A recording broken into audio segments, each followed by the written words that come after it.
nga naza na posa ya bato ya fero bando tinda ntango bamona muzeki ndingo bazofinga wata bango baobeta maboko babi wi kindingo bazoencourage bazotindele bakode naza na posa ya bato ya fere oyo ntango muzeki ndingo lelo bando ofinga fali bato bando oya bazobeta maboko bazotinde boza wapi.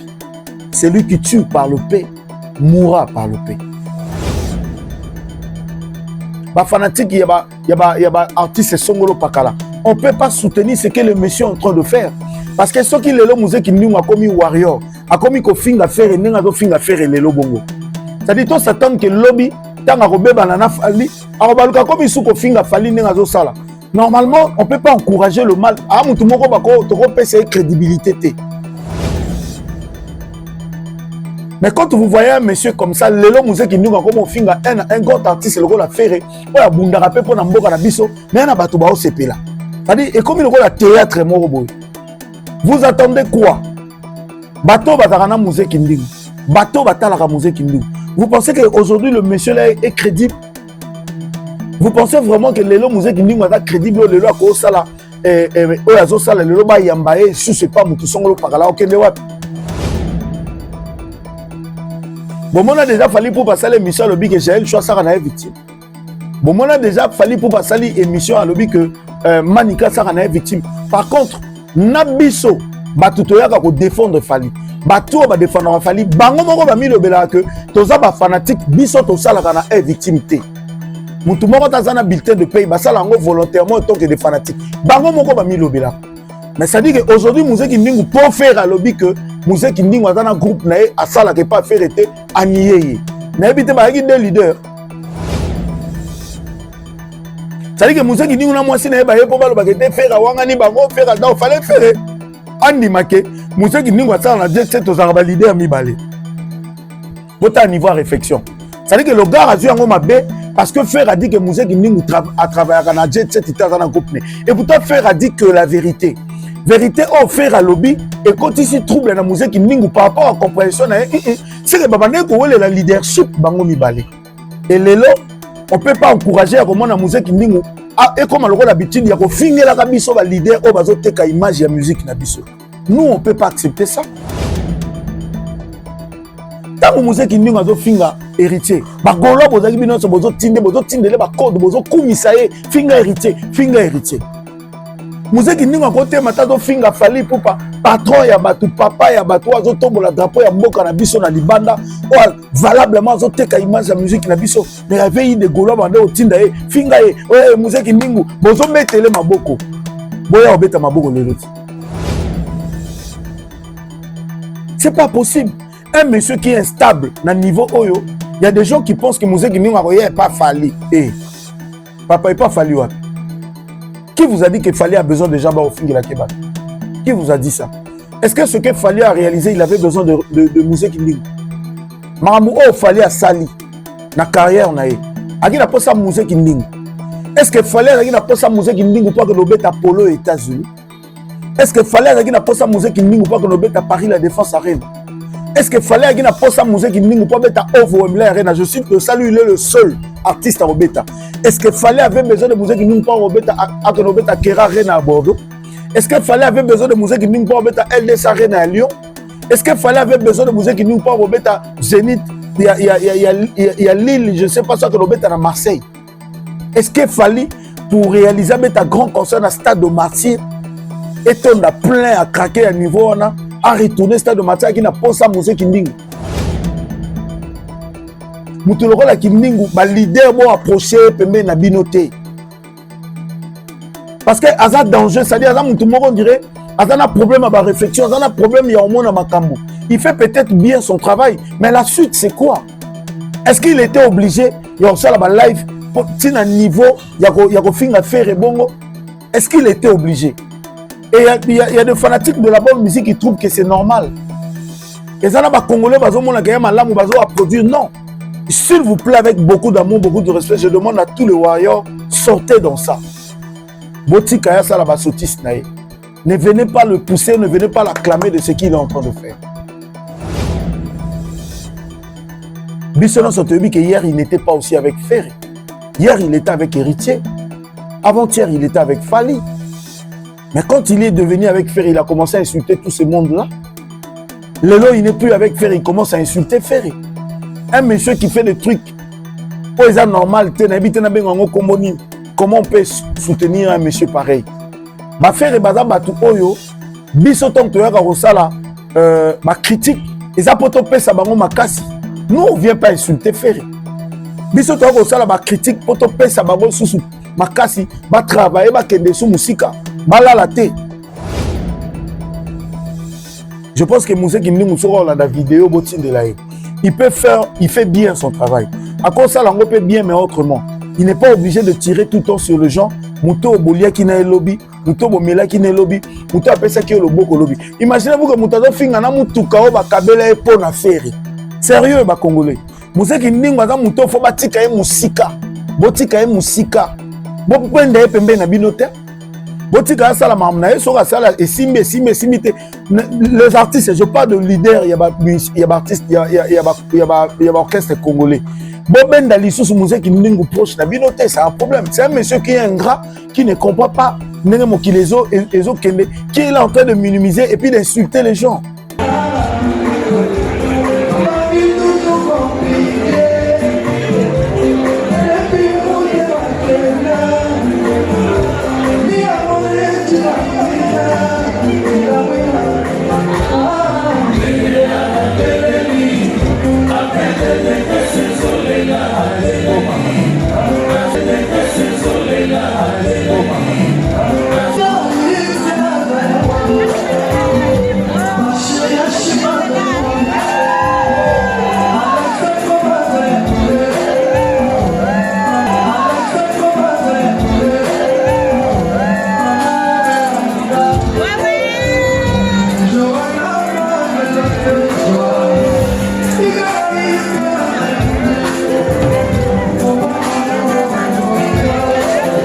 Bonjour, bonsoir, ça dépend de l'heure à laquelle vous allez suivre cette émission sur votre chaîne Analyse Plus TV avec votre humble serviteur Alex Mboma.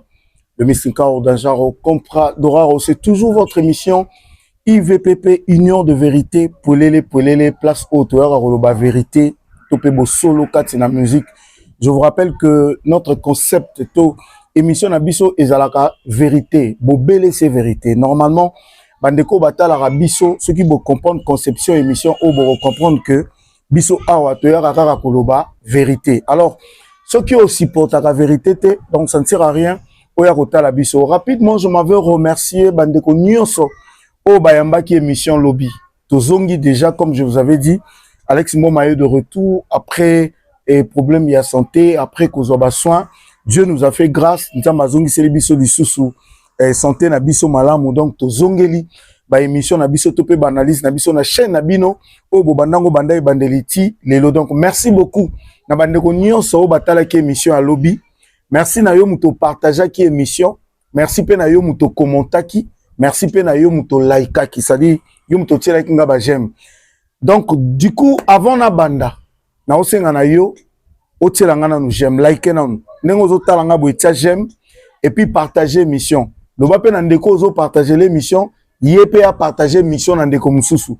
Voilà, parce que awa, nde toyaka koloba ba vérité, toyaka osala, toyaka koloba bo solo, katina musique. Tous les artistes congolais, sont les artistes congolais.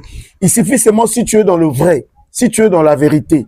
Si ce que tu fais est vrai et que zo matadra pas mboka na biso, biso analyse plus toko sale la oba analyse toko ya koloba vérité.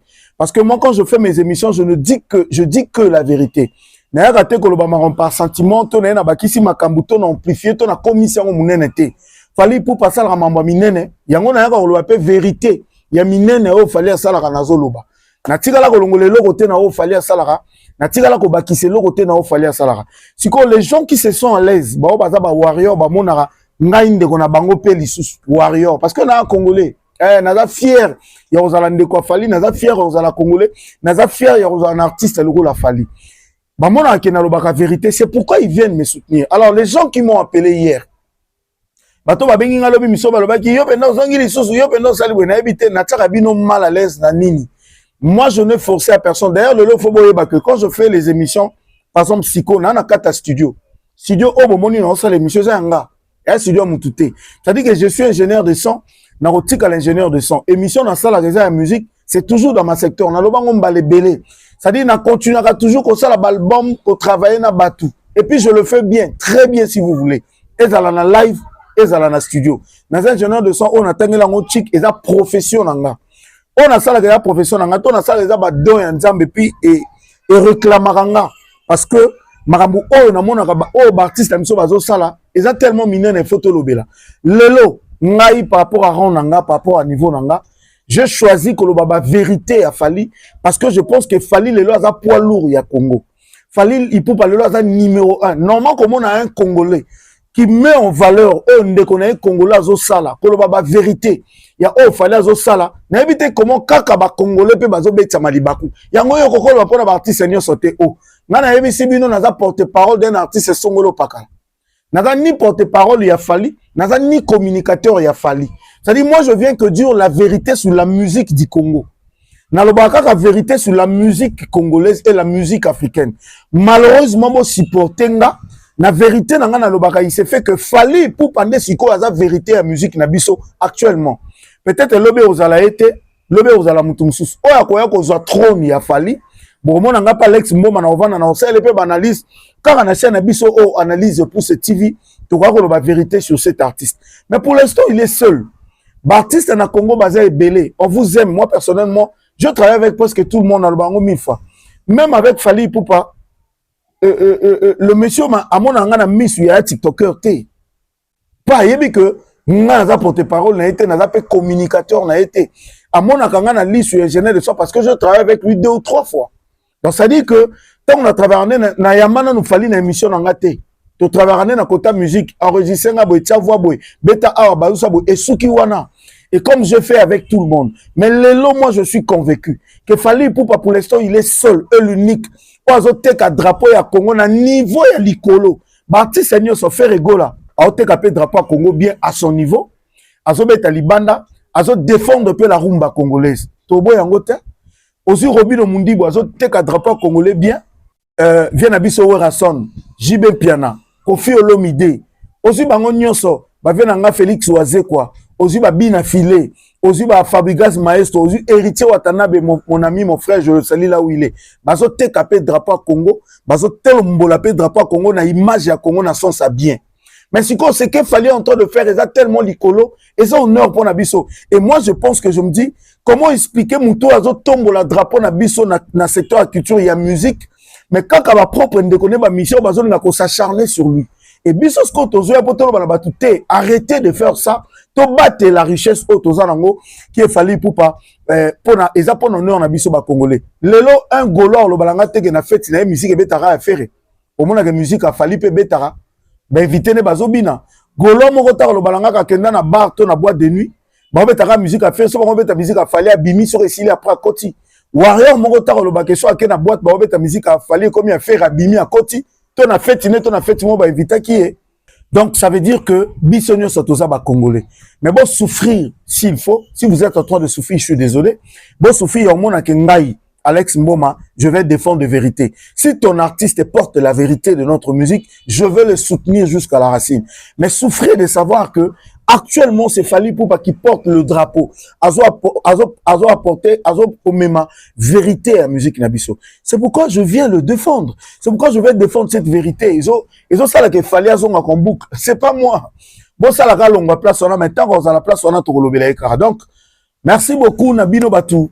Botala Kinga Lobby, merci na Sepeli, parce que na moni ki na banaye ko manke bino boaki na nzala nanga, ya rolanda banalise nanga, to ya rolanda banalise, o to ya roloba vérité, ya musique na biso. Alors, je continue de remercier tous les warriors, Place Baza, au Baza babonné nanga. Je suis désolé, tant na banaki cheno, ba warriors on de ba adopté nga. Eux, ils avaient cru en moi, Baza ba majoritaire, ya babonné nanga. Et je salue aussi les Gaulois, je salue le Spiritas, ba Wingeman, je salue les Kofifi et Kofies, ba mourir à bonne musique, nyonso, bref. O batala kangai ezala ndenga mabeto na ndenga malamu soko s'abonner na na chaîne nga na osenga na o s'abonner na chaîne na biso analyse plus TV okende ko activer cloche ya notification pour que l'émission na biso nyo sotango zokota ozalaka na page na promettais bino que to bando sala émission chaque jour to l'exata journée mon côté lobby to sala que émission lelo pe yango nazana bino na poko lelo na banda kuna bino émission ekoti lobby pe lisusu kuna émission kokota donc to ko sala banaliste to ko lobela mambo ezoleka na secteur ya musique na biso. Merci beaucoup à mon grand frère Maître coréen. Merci beaucoup, grand frère, Maître coréen depuis la France. Merci pour tout, Yaya. Merci à mon frère et ami Dada Stone. Dada Stone, merci beaucoup. Voilà, là, frère, on a dit que partenaire privé, donc assistant et Alex Moma, Dada Stone. Merci beaucoup depuis la France. Je te salue. Je salue mon ami et frère Zingania, au garçon relax depuis Irlande. Je rappelle qu'il est au Congo, à Angola. On a habité sur Azongi déjà. Parce que Bissopé, tu as quitté toi dans déplacement. Zingania, où je te salue. Je salue ma maman chérie, ma maman d'amour, maman Nénette et Tamadinda Adjo depuis Montréal. Encore une fois, ma condoléances, maman. Je profite aussi pour saluer mon grand frère, Yaedo Mopatas Mougani, Yaya Nangaï, mon conseiller, Moutasutenanga, Tikanga Teto Banane Tongo Karati Lelo. On est toujours avec lui. Je profite aussi pour saluer mon sponsor officiel, monsieur Jean-Flavien Kaniki Oya Brasco, et puis monter ma maman Sandra Aguito Kaniki. Je salue aussi mon petit Joe Gaba Warrior depuis Motel Fikin, garçon Lolendo. N'appelle son mot, ton grand frère est de retour. Merci Naba Warrior, Family 2.0, maman Etika Songo, je te salue maman, je salue papa Koko Lomboto, maman Reine de Saba, ya papa Gianni Katoudi, Napesi Binombote, je vous revis encore, Nazana Sengo, ya Romona Keto Zongani Lissus Kokutana, surtout le lobby Bossala qui n'a plaisir, émission Kota qui n'a moins retard, mais na moni comment batou ba partager, s'il vous plaît, to partager émission, to le banabatou, ba liker émission, ba s'abonner, non te ba s'abonner, et comme ça la biso, plaisir. Alors, merci na yo pe muto se désabonner que puis se réabonner. Merci na bandeko nyonso ba commentateur na bino na moni ngo eza positif et ça ninga plaisir na niveau mo bozo idete petit mboma na pesi mbote esika oyo ezwami yo. Alors bandeko na ngai lobi na sala ke émission je parlais sur le concert de Fally Ipupa en Angola. Ba robenga nga ba benginga ya oloba mabepe o ba mesana oloba mabe. Balobi mabe misu bakanti ke so balobi bako décourager tata lokolanga et je suis désolé pour décourager ngate po bo tikala ko yoka ngate na baluki na komi koloba soni po na tikala za porte parole à mutute na sala rango volontairement parce que il réclama nga na mutema nanga. Tout ce que j'avais dit hier, j'avais dit que la vérité. Nayaki na contredire ndeko na biso trésor congolo par rapport à ba propos na ba dire na ye abandai ko bimisa sur ba concert ya stade ya Fally. Mais je pense que Batebele peut comprendre nga tétong na bande koloba.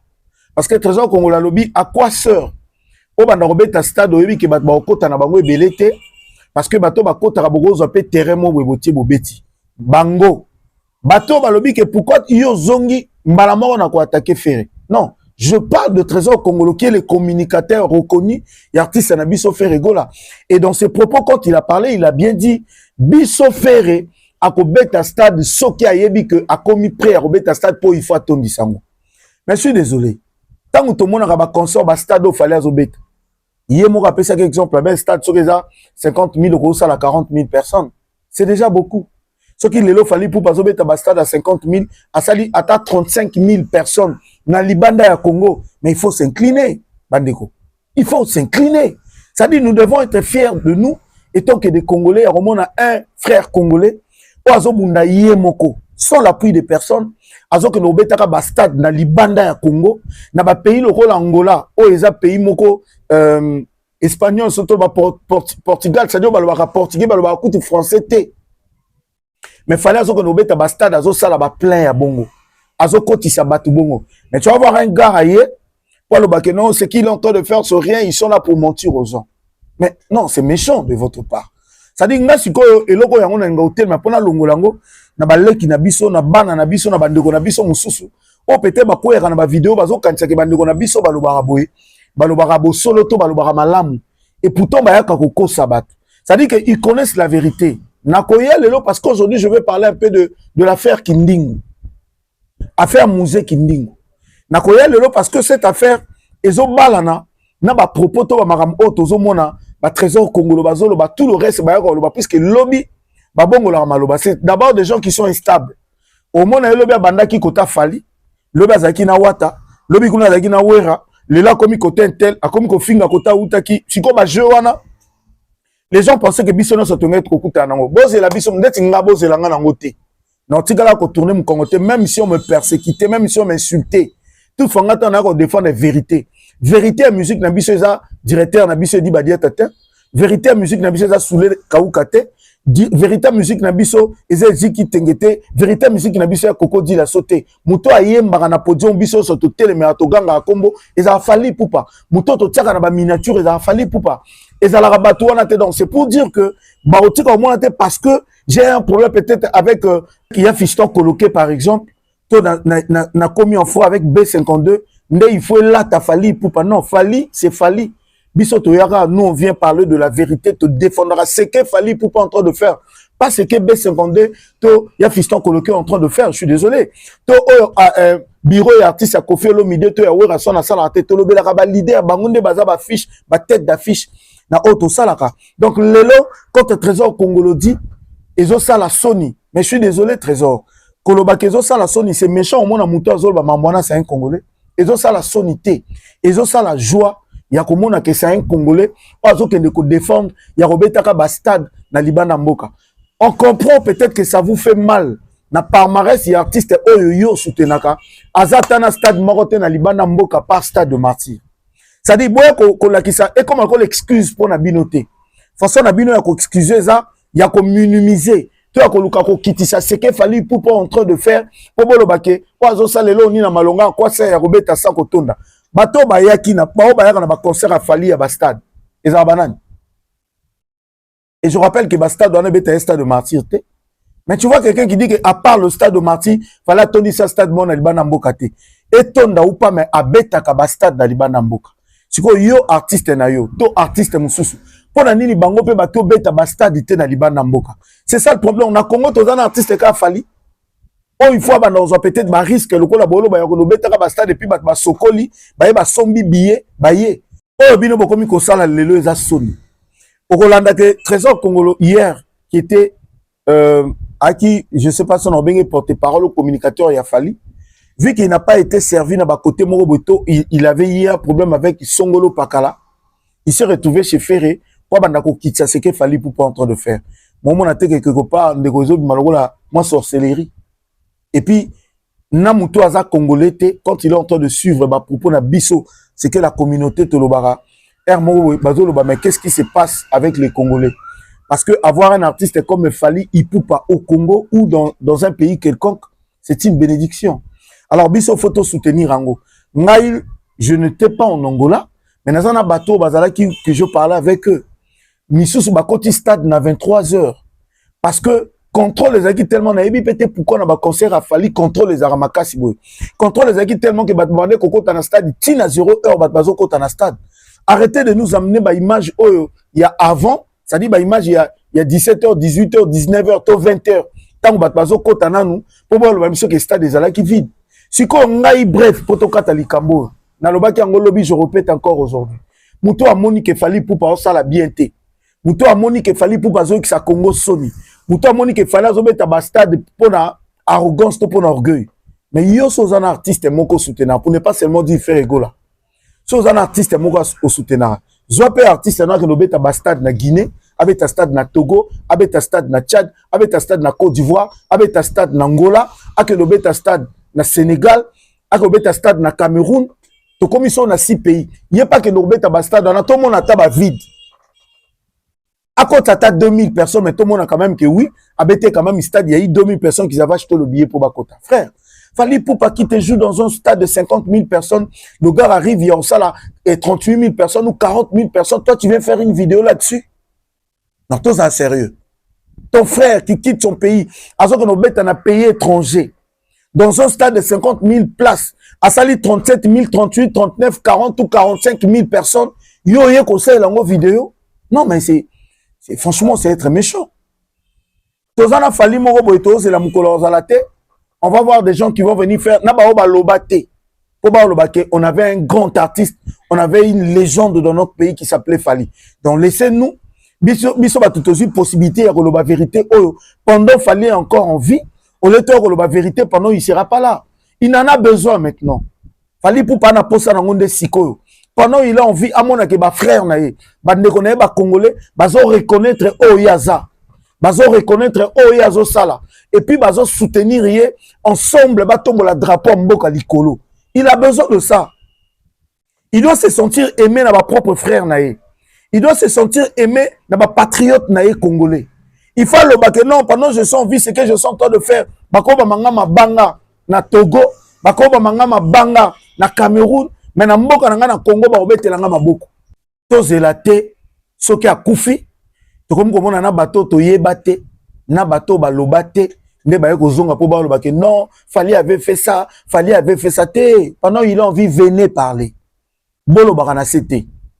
Moutako sabino teke ana posa nango tete comme d'autres ba o focus soki kakipa te na yebisa no kakipa ka kokoleza ya Fally. Yende kakipa biso kakipa te. Biso soko tie to tie. Oye to ye, o lobby to lobby. C'est-à-dire que si ko mutu moko aloba te ke Fally ana posa nango tete, aloba ngo 1000 fois moi lobby e mo personne na longoli ba pété nanga.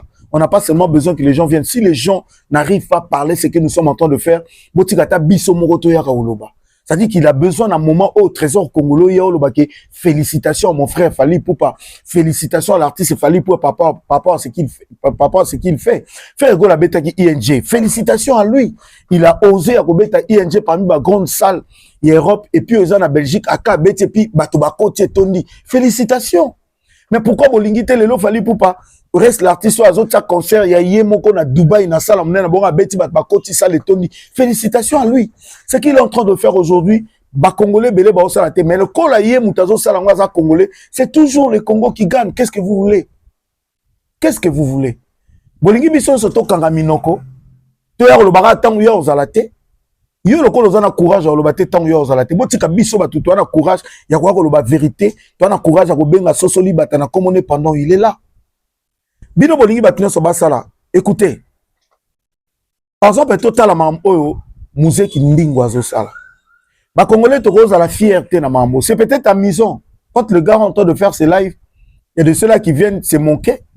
Il y en a ba obazoya ko seka. Et ça na ba obazoya ko tuka. Donc bazoya ko tia ba commentaire pour ba pousser à loba. Parce que les gens pensent que la musique na biso fait continuer boita. Ba tu ya ferré. Oh lobby bando bete la musique ndingo maboko. Batu ya ferre o lobi bando tina mouve ki ndungu ke nango bongo code 16 lelo bokolo banini ngana za na posa ya batu ya ferre bando tina ta ba mona mouze ki ndungu azo finga wata bango ba obeta maboko babi wi ki ndungu bazo encourager bazo tindele ba code naza na posa ya batu ya ferre o tango mouze ki ndungu le bando finga Fally batu bando ya bazo beta maboko bazo tinde boza wapi. Celui qui tue par le paix mourra par le paix. Moi, personnellement, je ne peux pas encourager ce que Kindingo est en train de faire. Ça veut dire que c'est une bêtise quand nous soutenons ce que les méchants sont en train de faire. Parce que normalement, biso ba warrior. Nous, les amoureux de la bonne musique, ba fanatiques, y a artistes songolo pakala. On ne peut pas soutenir ce que les méchants sont en train de faire. Parce que ce qui est le musique Kindingo a commis warrior, a commis ko finga faire et n'enga do finga faire et le bongo. Ça dit, toi, s'attend que lobby, tant à robé banana Fally. Normalement, on ne peut pas encourager le mal. Je n'ai rien contre lui, mais je pense que ce n'est pas la première fois. Ce qu'il fallait, parenthèse, que Mouzé Kindingo a commencé avec Fally. Mouzé Kindingo insultait Ferregola pendant il était avec Fally. Mouzé Kindingo, tant qu'il a fallu minimiser, faire finga faire. Et bah ouais, bah pendant qu'on s'est là. Ah bah tous les des façons à moi musique nous même si elle est vite fait passer. Musique nous qui quitte Fally Ipupa a comme mutu héritier. Tant musique nous a pas héritier, azo finga Fally, azongi abaluka comme ko finga Fally, azo finga pe ferré. Pour azala qui pas héritier. Alors pas héritier comme pas ferré, a comme ko finga héritier, a comme ko finga Fally. Mais dites-moi un peu. Lelo, musique nous a longue pas ferré. Abaluka comme Kofinga fait donc ça dit que c'est un monsieur chaque fois qu'il est quelque part et que ça marche plus Abaluka comme Kofinga mutala pas na kokumi sentel mais comme le rôle jeu d'enfant film à dessin animé banderolanga ça dit que c'est un monsieur il fait bien son travail selon d'autres personnes moi je n'ai rien contre lui il fait bien son travail mais ko sala musalango bien eza na mafinga te ko sala musalango bien eza ko ridiculiser batuta. Biso to yaka ko finga te, biso to yaka ko loba vérité, biso to yaka ko sala ba remarque. Biso to sala ba reproche, biso sala ba remarque, on a remarqué ça et puis to lobi vérité to zui o bato bazolinga ko boya ko ndima. Biso to lobi si na batu ke bo sala erreur te on la vérité, mais on ne vient pas insulter quelqu'un. On n'a pas de problème avec un artiste songolo pakala. Mais quand vous voyez un monsieur comme ça, lelo musée qui nous comme finga un grand artiste le rôle à faire, ou à bundara pe pour namboka na biso, mais na bato ba o sepela. C'est-à-dire et comme il rôle à théâtre moroboy. Vous attendez quoi? Bateau batarana musée kinding. Bateau batalaka musée kinding. Vous pensez qu'aujourd'hui le monsieur là est crédible? Vous pensez vraiment que lelo musée kinding est crédible? Lelo a ko sala oyazo sala lelo ba yambaye si c'est pas mutu songolo pakala okende wapi? Parce qu'il peut pas venir chez nous. Il peut parler de Fally Poupa, il n'y a pas de problème. Mais venir s'afficher comme étant un warrior, mutu mobimba oyazana on a compréhension te. Biso Fally atikala jamais qu'on ça l'émission pour vous dire qu'Alexis Wechi travaille na une victime. Fallait atikala jamais qu'on ça l'émission pour le bas que à part Kissinjora. Botala Kissinjora au baloba que ça la victime. Kissinjora finga déjà nan. Bon on a déjà Fally Poupa ça l'émission le que j'ai le choix ça na victime. Bon on a déjà Fally Poupa ça l'émission à lobby que Manika ça na victime. Par contre Nabiso batuto yaka ko défendre Fally. Batu ba défendre Fally. Bango moko ba mi lobela que toza ba fanatique biso to sala kana victime te. Mutu moko tazana bulletin de paye basala ngo volontairement en tant que des fanatiques. Bango moko ba mi lobela. Mais ça dit que aujourd'hui Musée Kindingu pour faire à lobby que Musée Kindingu azana groupe na a sala ke pas faire été anié. Na ebité ba yaki des leaders. Ngai na ya na ebisa bino que na jet set ba leader ba mi balé. Tango faire à Matissa Musée Kindingu na foire. Wa finga héritier na Fally. Na concert ya faire. Likolo ya podium ya faire. Amatisa Musée Kindingu na podium na fikine po afinga na pardon Fally na wata nga na ebisaka bino que na ebité on dirait na jet set ba leader ba ami balé Ferré na Musée Kindingu. Donc Musée Kindingu pas na ba fanatique na ye oya mema na kati ya jet set azana ba Kindingu sien na ye bazaka ba leader mi balé lelo bo pesinga raison quand Ferré vient dire que Musée Kindingu azana groupe na ye ya ba sapeur aza patron na marque na sala na marque na ye a travailler na jet set ité bomone loko boti Ferré a dit une vérité qui n'a pas été bien consommée ou bien reçue na Musée Kindingu qui est son collègue. Musée Kindingu qui se dit qu'aza collègue ya Ferré baza ba leader bango balé na jet set Ferré ko nié été. Ça dit que Musée Kindingu na mwasi na ba ye po balo ba kete Ferré wangani bango Ferré da fallait Ferré Andi make, Musée Kindingu a na jet set aux arabes leader mi balé. Bota niveau à réflexion. Ça dit que le gars a joué en mabé parce que Fer a dit que Musée Kindingu a travaillé à jet set dans un groupe. Et pourtant Fer a dit que la vérité. Vérité au Fer à lobby et quand ici trouble na Musée Kindingu par rapport à compréhension c'est que babane ko la leadership bango mi balé. Et lelo on peut pas encourager à comment na Musée Kindingu. Ah, et comme on a l'habitude, il y a finir la kabiso va leader au bazo teka image et musique na biso. Nous on peut pas accepter ça. S'il vous plaît bande konanga. Toko ko accepter ngote que chaque fois Musée Kindingu a fini héritier. Héritier azo teka image ya musique na biso positivement. Héritier azo teka azo tombe la drapeau ya mboka na biso positivement. Héritier a un groupe de gens qui payent, c'est un responsable momoni jomo babime a komi ko finge et puis les gens encouragent ça.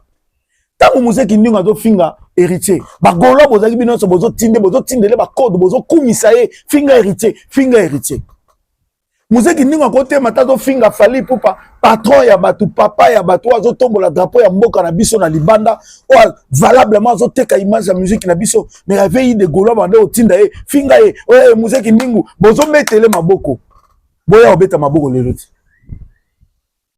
maboko bobetele Musée Kindingu eke wapi. Comment vous ne pouvez pas comprendre qu'il y a des gens qu'on ne peut pas donner la crédibilité? Comment le Congolais ne peut pas comprendre qu'aujourd'hui, il y a des gens qu'on ne peut pas faire confiance bêtement ou faire confiance les yeux fermés? C'est pas possible. Un monsieur qui est instable dans le niveau Oyo, il y a des gens qui pensent que Musée Kindingu n'est pas Fally. Eh, papa n'est pas Fally wapi. Qui vous a dit que Fally a besoin de gens au Fingela Kebab? Qui vous a dit ça? Est-ce que ce que Fally a réalisé, il avait besoin de Musée Kindingu? Maramou O Fally a sali. Na carrière na ye aki na posa Musée Kindingu. Est-ce que fallait aki na posa Musée Kindingu pour que no beta polo aux États-Unis? Est-ce que fallait aki na posa Musée Kindingu pour que no beta Paris la Défense Arena?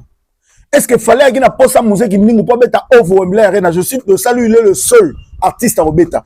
Est-ce qu'il fallait avoir besoin de musique ningu pour Robeta à Robeta Kera Arena à Bordeaux? Est-ce qu'il fallait avoir besoin de musique ningu pour Robeta LDS Arena à Lyon? Est-ce qu'il fallait avoir besoin de musique ningu pour Robeta Zénith? Il y a Lille, je ne sais pas ça que Robeta à Marseille. Est-ce qu'il fallait pour réaliser un grand concert dans le stade de Martyr et on a plein à craquer à niveau on a à retourner au stade de Martyr qui n'a pas sa musique inding? Est-ce qu'il fallait pour mettre un stade Nyon soit bêté en Afrique et dans ceux qui 13 à qui n'a pas sa musique inding? Non, arrêtez.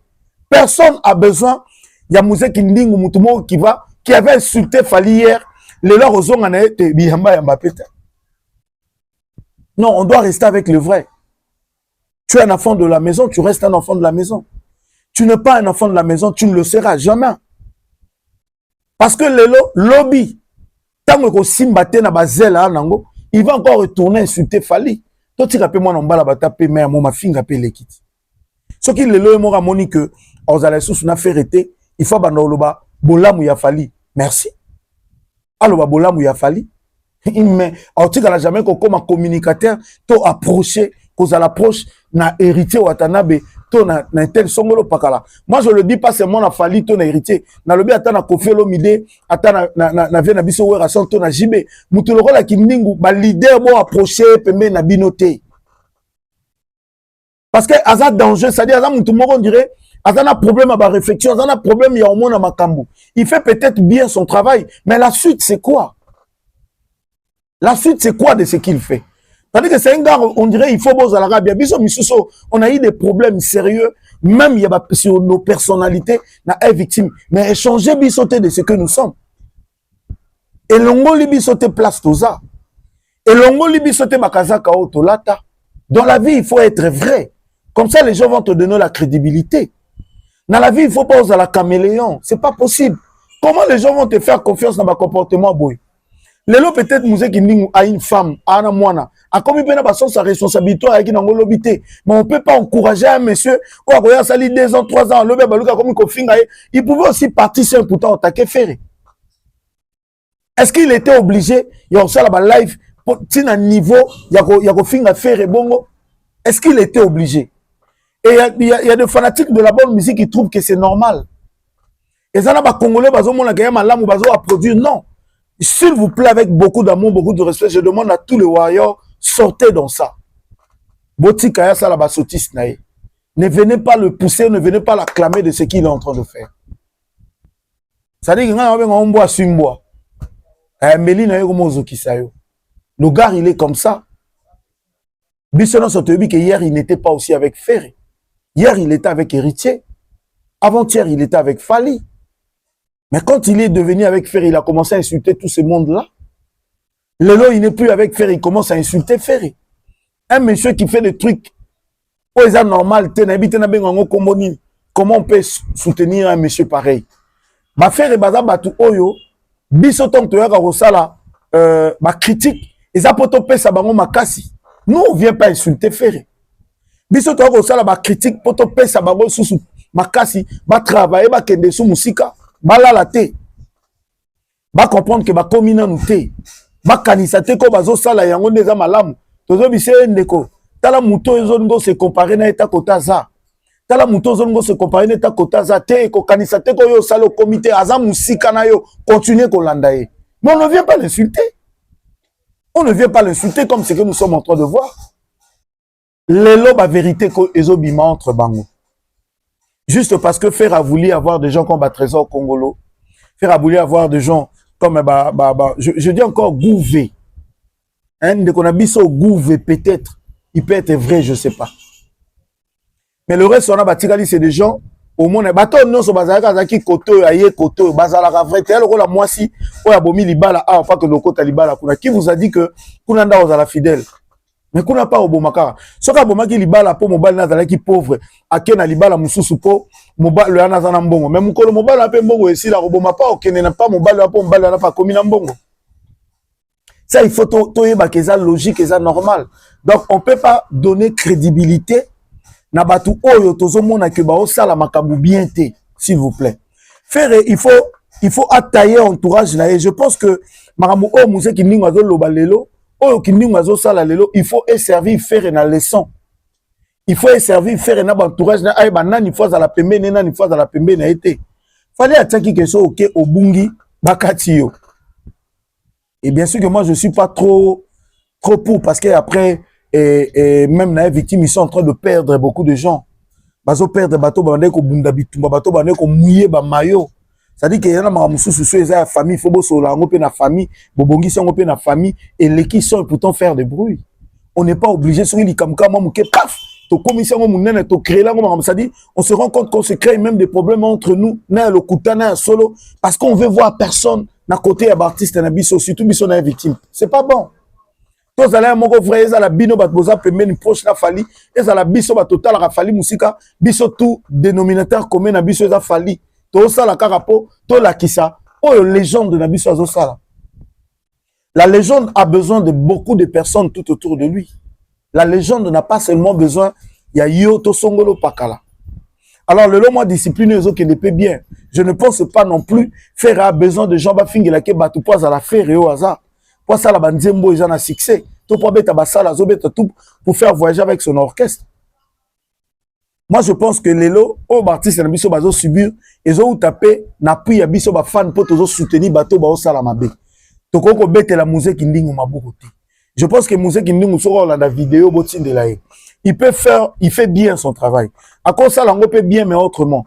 Il n'est pas obligé de tirer tout le temps sur le gens. Muto bolia qui na lobby, muto bomela qui na lobby, muto apesa ki loboko lobby. Imaginez-vous que muto do finga na mutuka o ba kabela e po na faire. Est-ce que ça muto boko pesa crédible bo yamé na famille na bino? Ba kabela mi tuka po na faire. A comment peut-être na visibilité makaso lisusu po na faire. C'est sûr. Ce qui lelo abeta ki na stade devant le président de la République, et ça là qui peut na faire. Même monsieur ingrat jusqu'à ce niveau, qui ne reconnaît même pas l'escalier au fer atelier pour mata. Les lois ont fini à faire, et bien au télé maboko. Les lois ont fini à faire, et n'habite s'il y a des leaders qui attendent à Zouapé Moudé qui ne va collaborer les sous. Non, c'est un monsieur, il faut que ticket moussika. Sérieux, bah Congolais. Moussé qui n'ingue pas mouton, il faut que ticket moussika. Botika moussika. Bon, pende pembe na binote.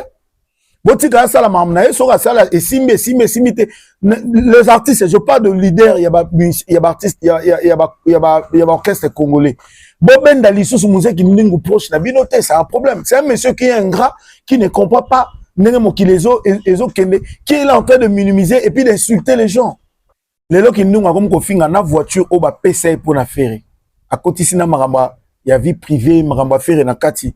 C'est vraiment regrettable. Je pense que j'avais fait cette vidéo parce que je voulais quand même l'apporter un plus par rapport au pays à Batouba Beninga, nama propos moussouf ya Batouba Komelinga.